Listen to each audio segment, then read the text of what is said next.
O rio Eufrates está secando. É o mesmo rio que sai do Éden. Um dos 4 que a Bíblia descreve, saindo do jardim, no princípio de tudo. E o mesmo rio que reaparece lá no fim, no Apocalipse, quando João escreve que ele secaria para preparar o caminho do confronto final. Do primeiro livro ao último, do começo ao fim. E o que a ciência mostra hoje é perturbador o suficiente sem precisar de exagero. A bacia do Tigre e do Eufrates, os 2 rios do Éden, que ainda conseguimos apontar no mapa, está entre as regiões que mais perdem água em todo o planeta. Satélites da NASA mediram a perda equivalente a quase todo o volume do Mar Morto. Será que a profecia começou a se cumprir? Apocalipse, capítulo 16, versículo 12.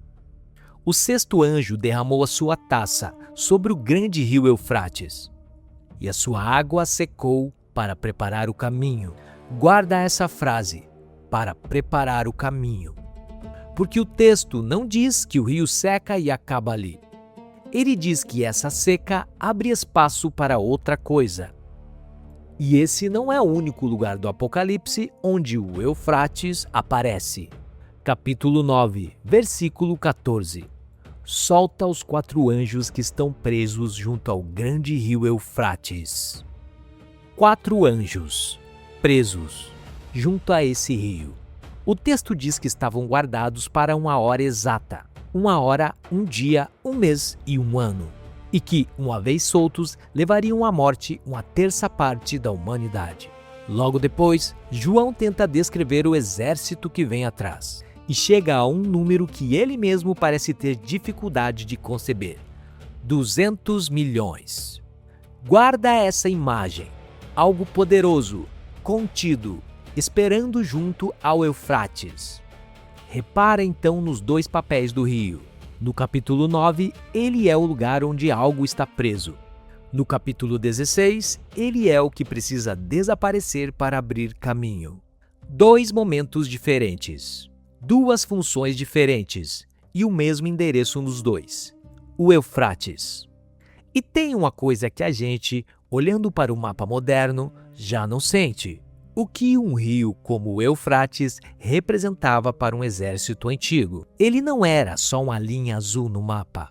Era uma muralha líquida, largo, fundo em muitos trechos, de corrente forte. Mover milhares de soldados, cavalos e suprimentos para o outro lado era uma operação lenta, perigosa, muitas vezes impossível sem pontes ou vals. Por isso, durante séculos, o Eufrates funcionou como uma fronteira natural.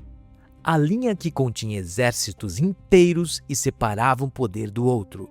Agora releia a frase do Apocalipse com esse olhar: a sua água secou para preparar o caminho. Não é uma imagem gratuita. Um rio seco deixa de ser muralha, vira estrada. O que era a barreira intransponível se transforma, de repente, em passagem aberta. A água desaparece e o caminho aparece. Mas por que este rio? Por que de todos os rios do mundo é o Eufrates que a Bíblia coloca no começo e no fim de tudo? Para entender isso, vale voltar bem ao princípio. No livro de Gênesis, capítulo 2, quando a Bíblia descreve o Éden, ela diz que um rio saía do jardim e se dividia em 4 braços. E dá o nome dos 4: Pison, Gihon e Deker, que é o Tigre, e o 4º, o Eufrates. 4 rios. E aqui está uma curiosidade que poucos percebem. 2 deles, o Pison e o Gihon, ninguém consegue localizar com certeza no mapa de hoje. Sumiram, mudaram de nome ou correm por lugares que já não conhecemos. Mas os outros 2, o Tigre e o Eufrates, continuam ali, correndo milhares de anos depois. São a única ponte geográfica que ainda nos liga, fisicamente, à descrição do Éden. E é justamente por causa desses 2 rios que tantos estudiosos, ao procurarem a região do Éden, olham para cá, para a Mesopotâmia, a terra entre o Tigre e o Eufrates. E não para no Éden. Quando Deus faz aliança com Abraão, em Gênesis 15, descreve a terra prometida traçando uma fronteira, desde o rio do Egito até o grande rio, o rio Eufrates. O Eufrates marca a borda da promessa, a linha onde a terra de Israel, no seu maior alcance, deveria chegar. Então, repara no que esse rio já é, antes mesmo de qualquer profecia sobre o fim. Ele é a água que saía do Éden, é a fronteira da aliança com Abraão. Do primeiro livro ao último, é sempre o mesmo rio. E é esse rio que hoje está perdendo água como poucas regiões do planeta. Como é que se sabe que uma bacia inteira está perdendo água? A NASA tem um par de satélites chamado Grace. Eles não fotografam a água, eles pesam a Terra. Onde há mais massa, a gravidade é um pouco mais forte. Onde há menos, mais fraca. E água é massa. Quando uma região perde milhões de toneladas de água, ela literalmente fica mais leve. E os satélites sentem essa diferença lá de cima. Foi assim que cientistas da Universidade da Califórnia, junto com a NASA, chegaram ao número que aponta que a bacia do rio Eufrates é uma das regiões que mais perdem água em todo o planeta. Entre 2003 e 2010, a bacia do Tigre e do Eufrates, atravessando Turquia, Síria, Irã e Iraque, perdeu cerca de 144 quilômetros cúbicos de água armazenada, quase o volume inteiro do Mar Morto, em pouco mais de 6 anos. Boa parte dessa perda não foi o leito do rio evaporando diante das câmeras. Cerca de 60% veio do subsolo, água bombeada de reservatórios subterrâneos mais rápido do que a natureza consegue repor. Poços e mais poços, sugando o lençol freático para irrigar uma terra cada vez mais seca. Mas o rio também sente. E aqui entra o segundo fator, as barragens. Rio acima, na Turquia, existe um dos maiores projetos de engenharia hídrica do planeta. Mais de 20 barragens e quase 20 usinas hidrelétricas construídas sobre o Tigre e o Eufrates. Para a Turquia, é desenvolvimento, energia, agricultura. Para os países rio abaixo, Síria e Iraque, é menos água chegando. Cada barragem que segura a água lá em cima significa um rio mais fraco lá embaixo. Some a isso um terceiro fator, o clima. Secas mais longas, temperaturas mais altas, chuvas menos previsíveis. E um quarto, mais gente. A população cresceu e com ela a sede. Água para beber, para plantar, para viver. 4 forças empurrando na mesma direção: bombeamento, barragens, seca e população. E o resultado não está só nos gráficos, está no chão. No sul do Iraque, os antigos pântanos da Mesopotâmia, uma das regiões úmidas mais antigas da história humana, vem recuando. Em alguns pontos, com menos água doce descendo o rio, a água salgada do mar avança para dentro da terra e o solo vai ficando estéril. Comunidades que viveram séculos da pesca e da água estão vendo esse mundo encolher diante dos olhos. E não é só o subsolo, invisível, que encolhe. Dá para ver com os próprios olhos. Comparando imagens de satélite da mesma região com poucos anos de diferença, grandes reservatórios ao longo do rio aparecem visivelmente menores. Espelhos d'água que recuam e deixam à mostra margens que antes estavam submersas. O que era lago vira terra rachada. O que era leito cheio vira uma faixa estreita de água no meio do vale seco. Mas fica uma pergunta que a ciência, sozinha, não responde. Por que logo este rio? De todos os rios que a humanidade já represou, desviou e esgotou, por que a Bíblia, há quase 2000 anos, apontou justamente para o Eufrates? Para responder isso, os números não bastam. Precisamos voltar no tempo, muito antes das barragens, muito antes dos satélites, até o momento em que esse rio viu impérios inteiros nascerem e caírem em suas margens. Mesopotâmia. A palavra significa literalmente terra entre rios. Mas a fertilidade ali nunca foi automática. No sul, a chuva era insuficiente. As cheias eram imprevisíveis. A prosperidade dependeu de trabalho humano, canais, diques, administração constante. A civilização não nasceu ali porque a natureza entregou tudo pronto. Nasceu porque gerações inteiras aprenderam a negociar com um ambiente difícil. Foi nesse esforço coletivo que nasceu Mari, fundada por volta de 2900 a.C., ligada ao Eufrates por canal, numa rota estratégica entre a Mesopotâmia, a Síria e a Anatólia. Escavações revelaram palácios, templos e milhares de tabuletas de argila, arquivos que registram caravanas, colheitas, alianças, mensageiros. Quando a Bíblia fala de tributos e alianças entre reis, não está descrevendo um mundo estranho. Esse é exatamente o mundo que a arqueologia confirma no solo. Mais ao norte, na mesma margem, ficava Carquemis, ponto de travessia decisiva do rio. Quem controlava aquele ponto controlava o movimento entre a Anatólia, a Síria e a Mesopotâmia. Em 605 a.C., egípcios e babilônios se enfrentaram ali. O livro de Jeremias registra a derrota do exército do faraó Neco diante de Nabucodonosor. E o vencedor daquela batalha levaria o seu poder até Jerusalém. A Síria, antes mesmo de Babilônia se tornar a grande potência da região, foi a Assíria que dominou boa parte do território ao redor do Eufrates. Uma máquina de guerra que aterrorizava toda a região. Isaías 8 compara o poder assírio a um rio forte que transborda e alaga tudo. Não é acaso. O poder deles estava ligado à água, ao território, ao controle das margens. Depois da Assíria, veio um império ainda maior, Babilônia. Construída sobre o Eufrates, o rio passava pelo meio da cidade, sustentava campos, canais, rotas inteiras de transporte. Foi ali que aconteceu um dos episódios mais conhecidos da Bíblia, o banquete do rei Belsassar em Daniel 5 e a escrita que apareceu na parede. Naquela mesma noite, segundo a tradição histórica, o exército persa teria desviado o curso do rio para entrar por baixo das muralhas. A cidade mais protegida do mundo antigo caiu de forma repentina, justamente na região do rio. E quem tomou a Babilônia? Medos e persas. E aqui a Bíblia guarda um detalhe que arrepia. Muito antes de aquela queda acontecer, o profeta Isaías já a anunciava.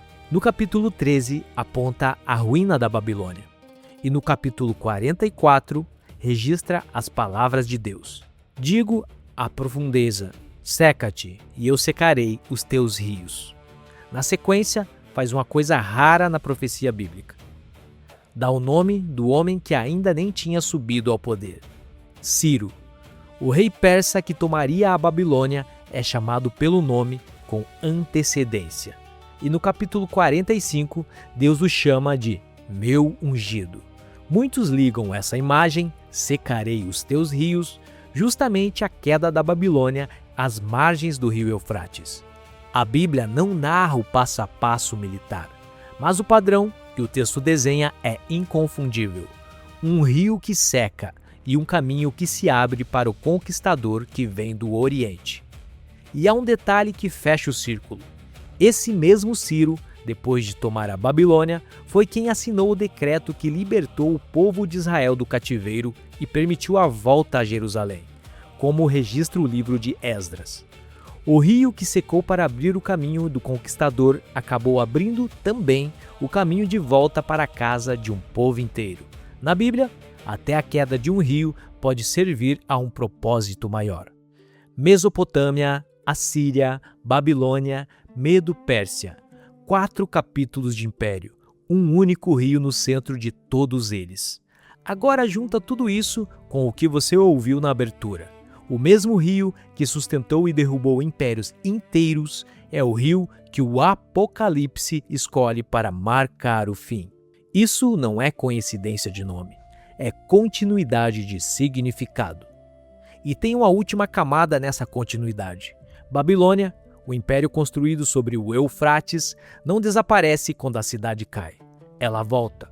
no próprio Apocalipse, só que dessa vez não como uma cidade de tijolos às margens do rio, e sim como um símbolo: Babilônia, a Grande, a imagem de um sistema mundial que se levanta contra Deus e que, no fim, também é derrubado. Repara no que a Bíblia faz: pega um lugar real, de história real, as margens de um rio real, e transforma em imagem do orgulho humano de todas as épocas. A Babilônia do passado, no Eufrates, vira a Babilônia de todos os tempos. O rio que sustentou o primeiro império virou o pano de fundo da última grande queda. Agora chegamos à parte mais delicada, porque uma coisa é a história do rio, isso está no solo, nos registros, na arqueologia. Outra coisa é o que aquela profecia do Apocalipse significa. E aqui, cristãos sinceros que leem a mesma Bíblia entendem de maneiras diferentes. Existem, basicamente, 3 formas de ler a secagem do rio Eufrates em Apocalipse 16. Vale a pena conhecer as 3, sem transformar nenhuma delas em certeza absoluta. A primeira é a leitura histórica. Para quem lê assim, João estava falando na linguagem do seu próprio tempo. E não é sem razão. Um rio que seca abrindo caminho para um exército já tinha acontecido antes. Foi mais ou menos o que vimos na queda da Babilônia. O rio como fronteira que, ao ceder, deixa passar um poder que avança. Para essa leitura, o Apocalipse ecoa um padrão que a história já conhecia. A profecia falaria menos de um evento futuro específico e mais de algo que se repete ao longo do tempo. A segunda é a leitura simbólica. Aqui, o Eufrates não é apenas geografia, é imagem. Durante toda a história de Israel, a ameaça vinha de além do Eufrates. A Síria veio de lá, a Babilônia veio de lá. O rio era, no imaginário bíblico, a linha entre a segurança e o perigo, entre o povo de Deus e as forças que o ameaçavam. Nessa leitura, o rio que seca representa a última barreira sendo removida, a proteção que se retira, o juízo que finalmente é liberado, os reis do Oriente. Não seriam nações no mapa, mas forças reunidas para um confronto final. Não é um itinerário, é uma mensagem. E a terceira é a leitura futurista. Essa é a mais conhecida hoje. O que aparece nos noticiários, nos vídeos, nas conversas. Para ela, a profecia ainda não se cumpriu. E deve se cumprir de forma literal. Um dia, o Eufrates secará de verdade, abrindo um caminho físico para uma coalizão de nações, os tais reis do Oriente, rumo à batalha final. É por isso que, quando surge uma notícia que o rio está perdendo água, tanta gente sente um arrepio. Parece um roteiro começando a se desenrolar. Alguns intérpretes vão além e tentam dar um nome a esses reis do Oriente, apontando para nações específicas da Ásia. Mas é aqui que eu preciso ser honesto com você. O texto bíblico não nomeia nenhuma nação. Essa identificação é interpretação humana, não está escrita ali. E todas as vezes que alguém crava uma data ou um nome que a Bíblia não deu, corre o risco de errar, como tantos já erraram antes. E aqui está a linha que nenhuma das 3 camadas ultrapassa. O texto não nomeia nenhuma nação moderna, não menciona barragens, não dá uma data.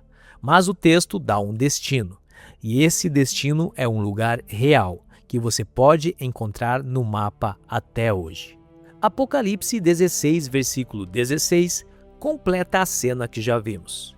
E os ajuntou no lugar que em hebraico se chama Armagedon.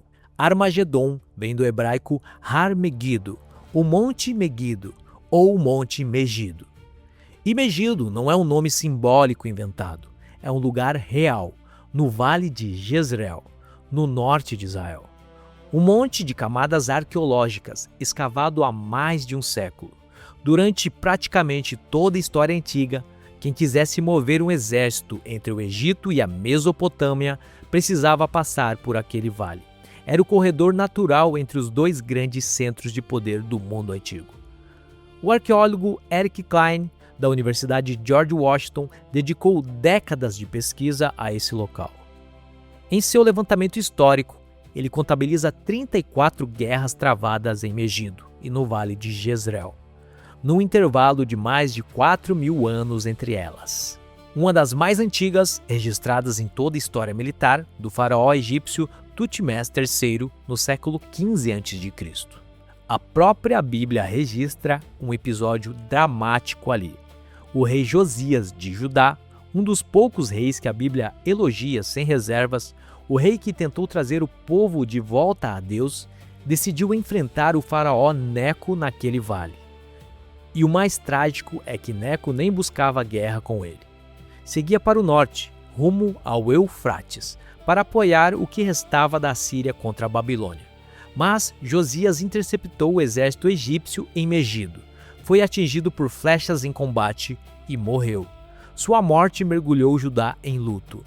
E é a esse pranto que muitos ligam as palavras do profeta Zacarias no capítulo 12, quando ele descreve um grande lamentamento comparado ao pranto no vale de Megido. Então repara no desenho completo que o Apocalipse traz. O caminho começa a ser aberto no Eufrates, a antiga fronteira que sempre separou impérios inteiros, e termina em Megido, o corredor que, ao longo de toda a história documentada, sempre foi o lugar onde exércitos se encontravam. Não são dois pontos aleatórios. São dois lugares que a própria história já usou, repetidas vezes, para o mesmo tipo de movimento. A passagem de um poder que avança sobre o outro. O Apocalipse não inventou essa geografia. Ele a reconheceu e a colocou no centro da cena final que descreve. Agora coloca as imagens lado a lado. De um lado, o presente, uma bacia pressionada por barragens, irrigação, crescimento populacional, bombeamento subterrâneo, seca e decisões políticas, com satélites confirmando uma perda real e mensurável de água armazenada. Do outro, a profecia, um texto que fala do grande rio Eufrates secando para preparar um caminho que termina num lugar real, com uma história militar real, carregado de memória, de significado simbólico e, para muitos, de expectativa futura. As duas coisas podem se relacionar? Sim, como cenário, como alerta, como possibilidade interpretativa. Podemos afirmar que a geografia da Bíblia é real. Podemos afirmar que o rio está sob pressão mensurável. O que não pode afirmar é que a NASA comprovou o Apocalipse, ou que já sabemos exatamente em que ponto do calendário profético estamos. Fé não precisa de um dado distorcido para parecer forte. Respeitar o texto exige dizer onde ele termina. Respeitar a ciência exige dizer exatamente o que os dados mediram, nem mais nem menos. Durante milênios, o Eufrates pareceu permanente. Impérios nasceram nas suas margens. Impérios caíram por causa dele. E o rio continua correndo. É justamente por isso que a imagem do seu secamento pesa tanto. Hoje ele carrega as marcas do nosso tempo: concreto, turbinas, canais, campos sedentos, aquíferos que diminuem longe dos nossos olhos. O cenário físico é possível, a crise presente é verdadeira e a interpretação profética exige humildade. Mas há uma coisa que não muda em nenhuma das leituras. Do Éden ao Apocalipse, do primeiro capítulo ao último, foi sempre o mesmo Deus quem esteve no controle desse rio. Ele viu impérios subirem e caírem em suas margens.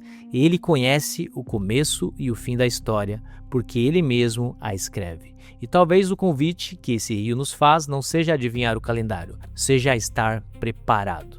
O Eufrates ainda corre, mas sua história deixa uma pergunta que atravessa milhares de anos.